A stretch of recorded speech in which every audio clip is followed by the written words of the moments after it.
जय श्री कृष्ण दोस्तों।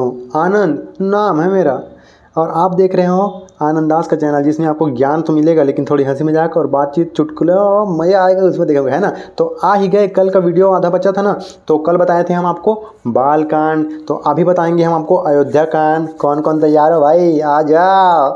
मेरे को पता है कल आपको कुछ अच्छी अच्छी फैक्ट वाली चीज़ें देखने को मिली, इसलिए आप इस वीडियो में आए हो। मुझे पता है भाई, हम ज्ञान देते हैं लेकिन वही जो सबको पता होती है वो तो सबको पता है, लेकिन हम इसमें थोड़ी सी अलग सी हट के जो बहुत कम लोगों को पता होता है, वैसी चीज़ें आपको यहाँ पे देखने को मिलेगी, जानने को मिलेगी, सुनने को मिलेगी, जो आपके ज्ञान में वृद्धि करेगी। क्योंकि ये चैनल भले नाम आनंद दास है भाई, लेकिन आपका याददाश्त और ज्ञान बढ़ाने वाला है। तो चलिए शुरू करते हैं अयोध्या कांड का संक्षिप्त कथा। मतलब आपको बड़ा बोरिंग लंबा चौड़ा करके एकदम बोर करके कर दूं ऐसा नहीं है, है ना।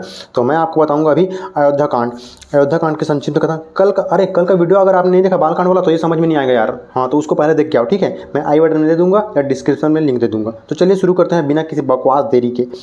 तो अयोध्या कांड का संक्षिप्त कथा आपसे कहता हूँ। नारद जी कहते हैं, भरत के ननिहाल चले जाने पर लक्ष्मण सहित श्री राम जी ही पिता माता आदि के सेवा सत्कार में लग गए। ये तो सीधी सी बात है भाई, दो भाई चले गए हैं तो बाकी राम और लक्ष्मण बचे, वही सेवा सत्कार कर रहे हैं। वैसे आप भी अपने माता पिता की सेवा कीजिए भाई। अगर आप सेवा नहीं कर सकते, अगर आप छोटे हो, तो भाई एक बात मैं आपसे कहना चाहता हूँ यार, कि आप सुबह उठकर सबसे पहले आप भगवान की पूजा करते हो, वो उससे मतलब नहीं है। धूप दिया अगरबत्ती जलाते हो, उससे मतलब नहीं है भाई। आप सिर्फ एक काम करो, अपने माता पिता को प्रणाम करो भाई। जिनके हैं उनका आदर करो। उनके सबसे पहले भाई प्रणाम, उनके चरण छुओ भाई, उनके चरण छुओ यार, मेरी बात मानो, उनके चरण छुओ। और भाई आपकी ज़िंदगी बदल जाएगी। मजाक नहीं कर रहा हूँ, मैंने अपनाया है, मैंने करके देखा है भाई, तभी आपको बता रहा हूँ। एक्सपीरियंस बोल रहा हूँ ना, एक्सपीरियंस, हाँ बता रहा हूँ। आप उनके माता और पिता दोनों के चरण छुए, दोनों हाथ से मस्तक को ऐसे लगाइए और भाई ज़िंदगी में खुश हो जाइए, बता रहा हूँ। तो चलिए आगे बढ़ते हैं। एक दिन राजा दशरथ ने श्री रामचंद्र से कहा, रघुनंदन मेरी बात सुनो। तुम्हारे गुणों पर अनुरक्त हो प्रजाजनों ने मन ही मन तुम्हें राज सिंहासन पर अभिषिक्त कर दिया। सही बात है भाई, श्री रामचंद्र को सभी पसंद करते थे, इसलिए उनकी प्रजा ने उनको मन में, अभी सीधा नहीं बने थे लेकिन मन में भाई राजा मान ही लिए थे, है ना। तो अभिषिक्त कर दिया था। प्रजा की यह हार्दिक इच्छा है कि तुम युवराज बनो, अतः कल प्रातः काल मैं तुम्हें युवराज पद प्रदान कर दूंगा। आज रात में तुम सीता सहित उत्तम व्रत का पालन करते हुए संयम पूर्वक रहो। ये सही बात है ना। तो राजा के 8 मंत्रियों, ये देखो भाई एक और चीज़ मिली, राजा के 8 मंत्री। आपने सिर्फ एक ही का नाम सुना है और बहुत लोगों ने तो वो भी नहीं सुना है। जिसने सुना है एक मंत्री का नाम वो कमेंट करो, और उसके बाद जिसने 8 सुना है भाई 8, मेरे को लगता है किसी ने नहीं सुना होगा, बहुत कम लोगों ने सुना होगा, बहुत कम।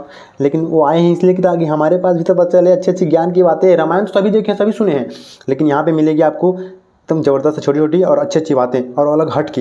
तो चलिए शुरू करते हैं। यहाँ पे आपको, यहाँ राजा के 8 मंत्री भाई तगड़े वाले, मतलब एक सुमंत, अरे बोल ही दिया मैंने, सुमंत तो सभी को पता है भाई कि यहाँ था सुमंत, वहाँ था सुमंत, ऐसा था सुमंत, वैसा था सुमंत, है ना। सब्सक्राइब कर दे सुमंत।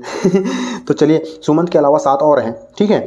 तो राजा के 8 मंत्रियों तथा वशिष्ठ जी ने, वशिष्ठ जो मंत्री नहीं हैं, वो ऋषि हैं, वो उनके साथ उनको परामर्श देने के लिए रहते हैं। वशिष्ठ जी ने उनकी इस बात का अनुमोदन किया। उन 8 मंत्रियों के नाम इस प्रकार हैं, आखिर 8 आ गया, 8 प्रकार के उनके मंत्री, प्रकार के नहीं, 8 मंत्री उनके आ गए। राजा दशरथ जी के 8 मंत्री जो तगड़े तगड़े, उनको अच्छे अच्छे विचार और सही मार्ग पे चलाने के लिए और उनका पथ प्रदर्शक करने के लिए हैं। तो चलिए शुरू करते हैं। कौन कौन से नाम है? पहला है दृष्ट, दूसरा है जयंत, तीसरा है विजय, चौथा है सिद्धार्थ, 5वां है राज्यवर्धन, 6वां है अशोक, 7वां है धर्मपाल और 8वां है भाई, मैं नहीं बोलूँगा भाई 8वां कौन है। आप कमेंट में बता दो, मैं बता रहा हूँ 8वां कौन है। आपको पता है, मेरे को पता है कि आपको पता है 8वां कौन है। आप कमेंट में बताओ, मैं नहीं बताने वाला। चलो आगे बढ़ता हूँ। इनके अतिरिक्त वशिष्ठ जी भी मंत्राणा देते थे। हाँ, मंत्राणा मतलब अच्छी अच्छी बातें उनको बताते हैं कि ये करना चाहिए, ये नहीं करना चाहिए, ये करना चाहिए, नहीं करना चाहिए, है ना। तो आपके भी माता पिता अगर आपको अच्छी अच्छी बातें बताएं कि ये करो बेटा, ये ना करो, तो उनकी बात का अवहेलना और अनादर मत करना, वो आपके भले के लिए ही बोलते हैं, है ना। तो चले कहानी में आगे बढ़ते हैं। मंत्रियों की बात सुनकर रघुनंदन जी ने तथास्तु कहकर उनकी आज्ञा शिरोधार्य की और माता कौशल्या को यह सब शुभ समाचार बताकर देवताओं की पूजा करके वे संयम में स्थित हो गए। उधर महाराज दशरथ वशिष्ठ आदि मंत्रियों को यह कहकर कि आप लोग श्री रामचंद्र के राज्याभिषेक की सामग्री जुटाए कैकेयी के भवन में चले गए। अब होगा भाई कांड, मैं बता रहा हूँ। कैकेयी की तरफ जा रहे हैं, अब होगा कांड, मैं बता रहा हूँ। चलो देखते हैं। कैकेयी के मंथरा नामक एक दासी थी। अरे हाँ, दासी थी, हम लोग सहेली या फिर उसकी पटानी वगैरह बोल रहे थे ना, मतलब साथ में उसके आई थी इसलिए बोल रहे थे। मतलब आप क्या जानते हो मंथरा के बारे में कमेंट बताओ। लेकिन यहाँ पे बताई जा रही है कि कैकई कि मंथरा नामक एक दासी थी, वो दासी थी भाई जो बड़ी दुष्टा थी।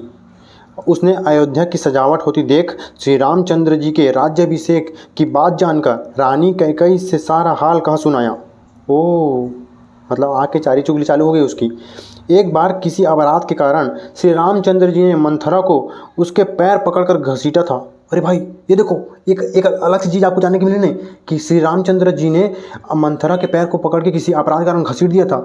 इसके मन में वो बात बैठ गई थी मंथरा के कि इनको कुछ ना कुछ तो मैं करना है, मेरे को अपमान किया, ऐसे टाइप का कुछ ना कुछ उसके मन में बैठ गई होगी। वही बताया जा रहा है यहाँ पे। देखो ये बात ना रामायण में नहीं दिखाई जाती है ना, राम को ही अच्छा अच्छा बताया जाता है। अच्छे हैं, मैं ऐसा नहीं बोल रहा हूँ जय श्री राम, लेकिन मैं बता रहा हूँ कि देखो यहाँ पे बताया, मैं झूठ तो नहीं बोलूँगा भाई। ये देखो भाई, मैं झूठ बोलूँगा क्या? कुछ भी अपने मन से नहीं बता रहा हूँ, अग्नि पुराण है, अब झूठ नहीं बोल रहा हूँ, जो लिखा जा रहा है ना वही बता रहा हूँ। हाँ, एक बार किसी अपराध के कारण श्री रामचंद्र जी ने मंथरा को उसके पैर पकड़कर घसीटा था। उस वैर के कारण, देखो वैर, मन में वैर बैठ गया था।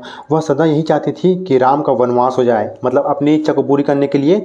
और कैकई के कंधे पे रख के बंदूक चला दी मंथरा ने। हाँ भाई, तो मंथरा बोली, कैकई तुम उठो, राम का राज्याभिषेक होने जा रहा है। यह तुम्हारे पुत्र के लिए, मेरे लिए और तुम्हारे लिए भी मृत्यु के समान भयंकर वृत्तांत है, इसमें कोई संदेह नहीं। देखो भाई, भड़काना चालू मंथरा का, ये भड़का रही है उसको। मंथरा कुबड़ी थी। ओह, मंथरा कुबड़ी थी भाई, मतलब ना उसका क्या बोलते हैं, रीढ़ की हड्डी थोड़ी सी झुक गई थी, ऐसे रहते हैं ना, तो ऐसे झुक गई थी। उसका सोच भी झुका हुआ है, उसका शरीर भी झुका हुआ है। मंथरा कुबड़ी थी। उसकी बात सुनकर रानी कैकई को प्रसन्नता हुई। अरे कैसे उसको प्रसन्नता होगी यार, वो तो राम से प्यार करती थी। उन्होंने कुब्जा को एक आभूषण उतार कर दिया और कहा, मेरे लिए तो जैसे राम है वैसे ही मेरे पुत्र भरत भी। अरे अभी नहीं हुआ है भाई, अभी अभी कैकई के मन में कोई मतलब बैर वैर नहीं हुआ है अपने बेटे के लिए, है ना, अभी होने वाला है। मुझे ऐसा कोई उपाय नहीं दिखाई देता जिससे भरत को राज्य मिल सके। मंथरा ने उस हार को फेंक दिया। ओ भाई, मतलब देखो मन में वैर बैठा है, इसलिए भाई अमूल्य हार होगा ना, बहुमूल्य, उसको ही फेंक दिया। मतलब देखो अभी क्या कर रहे हैं लोग, मतलब अपने मन में कोई वैर बैठाते हैं तो भी पैसा वैसा सब लगाने के, भाई मैं इसकी ज़िंदगी ख़राब करके रहूँगा, मैं इसको ऐसा करके रहूँगा, मैं इसको बता के रहूँगा, मैं इसको ऐसा करके रहूँगा। मतलब अगर उसको हार मिल रहा है तो खुश हो जाती है भाई, मस्त अपने जीवन को अच्छे जीती, वो बहुमूल्य होगा ना भाई, रानी की है तो।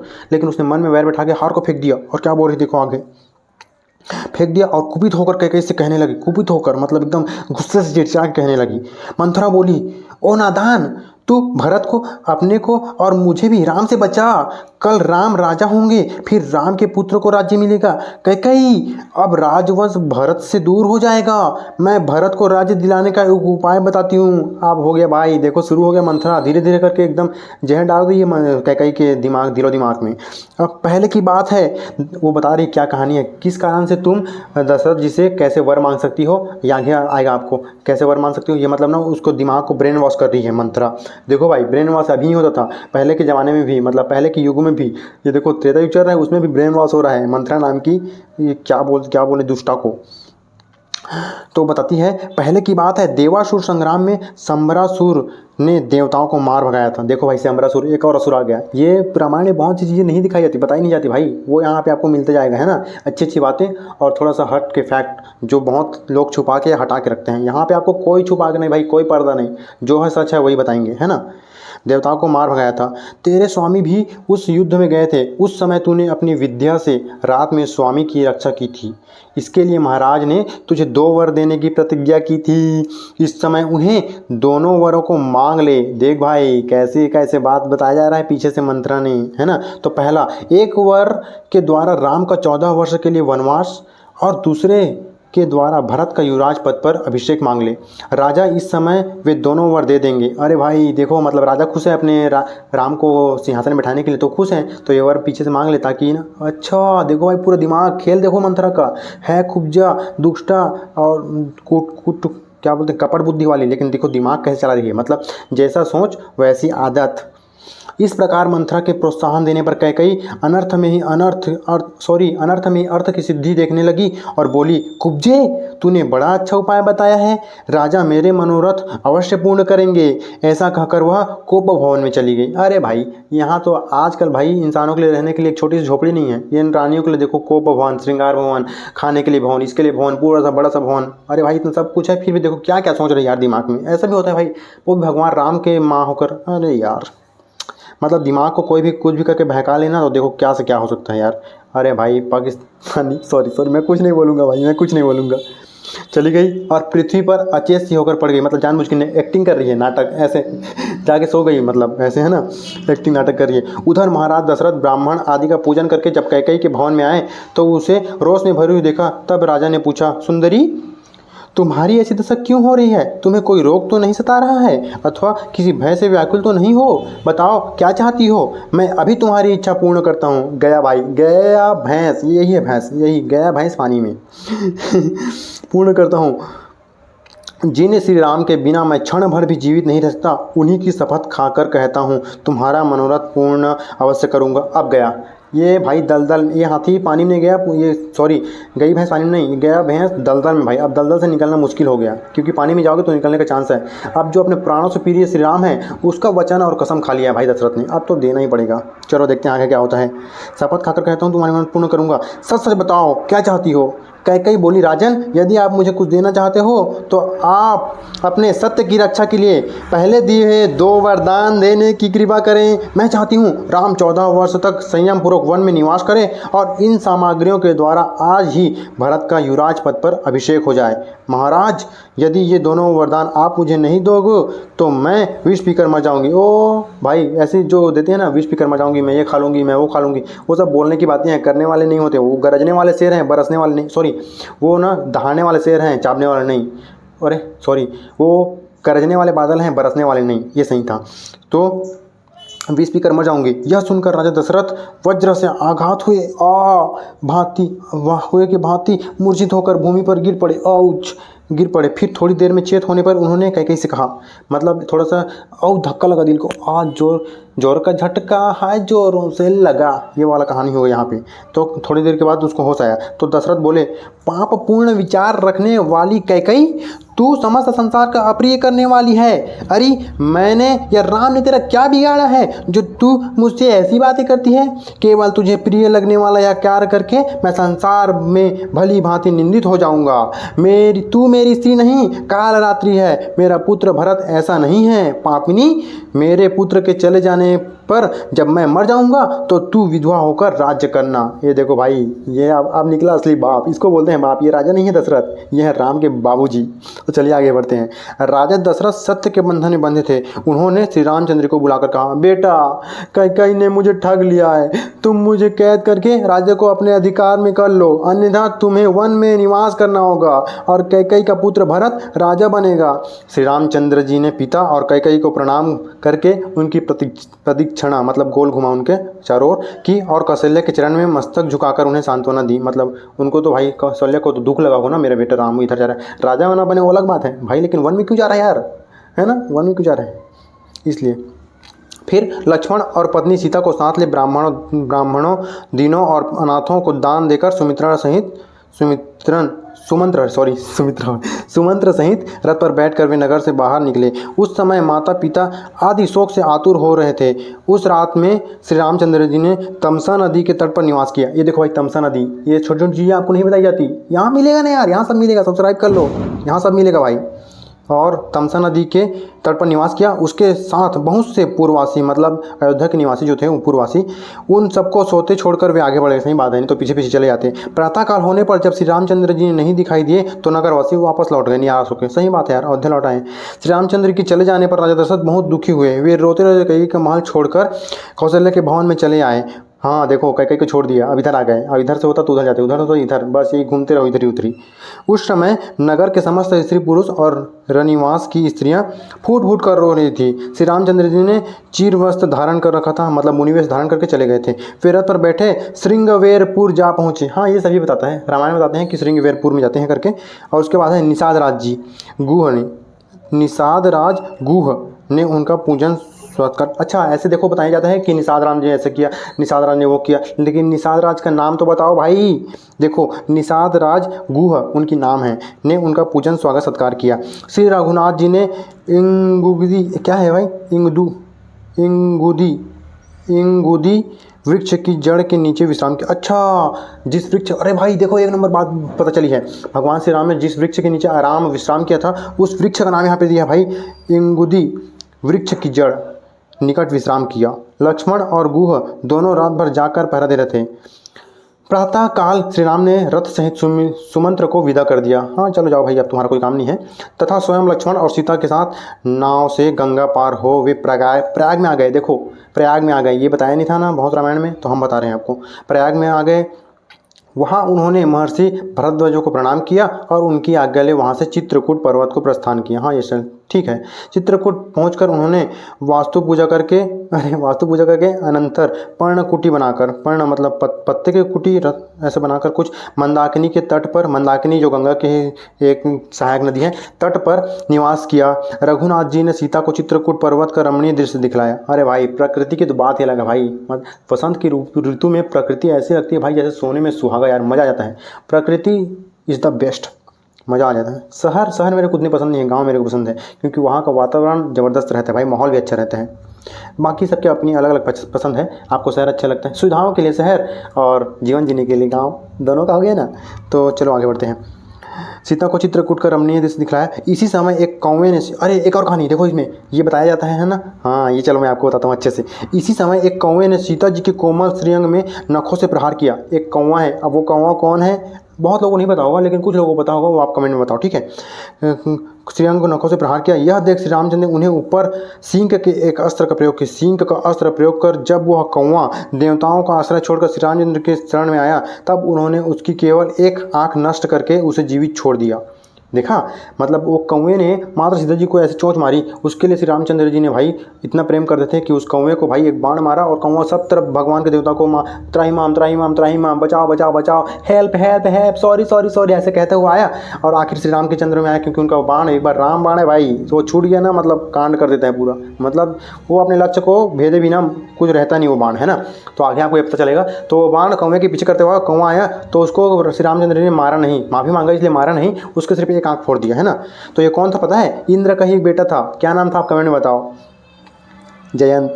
हाँ उसके के जीवित छोड़ दिया। श्री रामचंद्र जी ने वन गमन के पश्चात छठे दिन की रात में राजा दशरथ से कौशल्या से पहले की एक घटना सुनाई। अच्छा मतलब कथा सुनाने वाला है भाई वही वाला। श्रवण कुमार जियत जियत तय सरवन बेटा, पुण्य कमा लिए रे, ये वाला भी चलने वाला है ना। तो छठे दिन की रात में राजा दशरथ ने कौशल्या से पहले की एक घटना सुनाई। अरे यार पीछे में ना गणेश ठंडा हो रहा है, गणेश विसर्जन हो रहा है, तो गाना चल रहा है, तो कॉपीराइट ना आए इसलिए मैं थोड़ा माइक को यहीं पे रखा हूँ। पहले की एक घटना सुनाई जिसमें उनके द्वारा राम कुमार अवस्था में सरयू के तट पर अनजाने में यज्ञदत्त पुत्र श्रवण कुमार, देखो श्रवण कुमार का नाम सभी सुना है लेकिन उनके पिता का नाम सुनो, यज्ञदत्त उनके पिता का नाम है। श्रवण कुमार के मारे जाने का वृतांत था। श्रवण कुमार पानी लेने के लिए आया था, उस समय उनके घड़े के भरने से जो शब्द हो रहा था उसकी आहट पाकर मैंने उसे कोई जंगली जंतु समझा और शब्दवेदी बाण से उसका वध कर डाला। ऐसी विद्या भाई, देखो शब्द सुन के बाण चला रहे हैं ना। तो अभी यार मेरे को जल्दी जल्दी बताना पड़ेगा, थोड़ा इंटरेस्टिंग को बाद में रखो, मैं आपको फैक्ट और कहानी बता रहा हूँ। क्योंकि पे भाई देखो डीजे चालू हो गया यार, डीजे चालू हो गया, मजाक नहीं, पूरा कॉपीराइट आएगा गाने में, तो मैं थोड़ा जल्दी कोशिश करता हूँ, सॉरी माफ़ी चाहता हूँ, लेकिन जल्दी बता रहा हूँ, है ना। यह समाचार पाकर उनके पिता और माता को बड़ा शौक हुआ, वे बारंबार विलाप करने लगे। उस समय श्रवण कुमार के पिता ने मुझे साफ देते हुए कहा, राजन तुम अपने दोनों पति पत्नी पुत्र के बिना शौकातुर होकर प्राण त्याग करोगे, तुम भी हमारी तरह पुत्र वियोग के शोक से मरोगे। तुम्हारे पुत्र मरेंगे तो नहीं, किंतु उस समय तुम्हारे पास कोई पुत्र मौजूद नहीं होगा।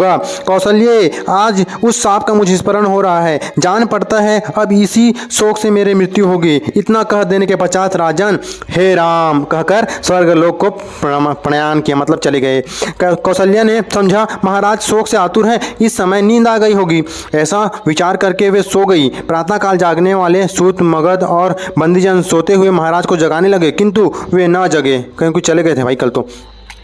तब उन्हें मरा हुआ जान रानी कौशल्या हाय मैं मारी गई कहकर पृथ्वी पर गिर पड़ी। फिर तो समस्त नर नारी फूट फूट कर रोने लगे। तत्पश्चात महर्षि वशिष्ठ ने राजा के शव को तेल भरी नौका में रखकर भरत के उनके ननिहाल से तत्काल बुलाया। हाँ भाई, क्योंकि तेल में रखोगे ना तो जैसे कि शव या शरीर है ना तो वो सुरक्षित रहता है, इसलिए देखो भाई वशिष्ठ हैं लेकिन भाई उनमें रसायन शास्त्र का पूरा ज्ञान है ना।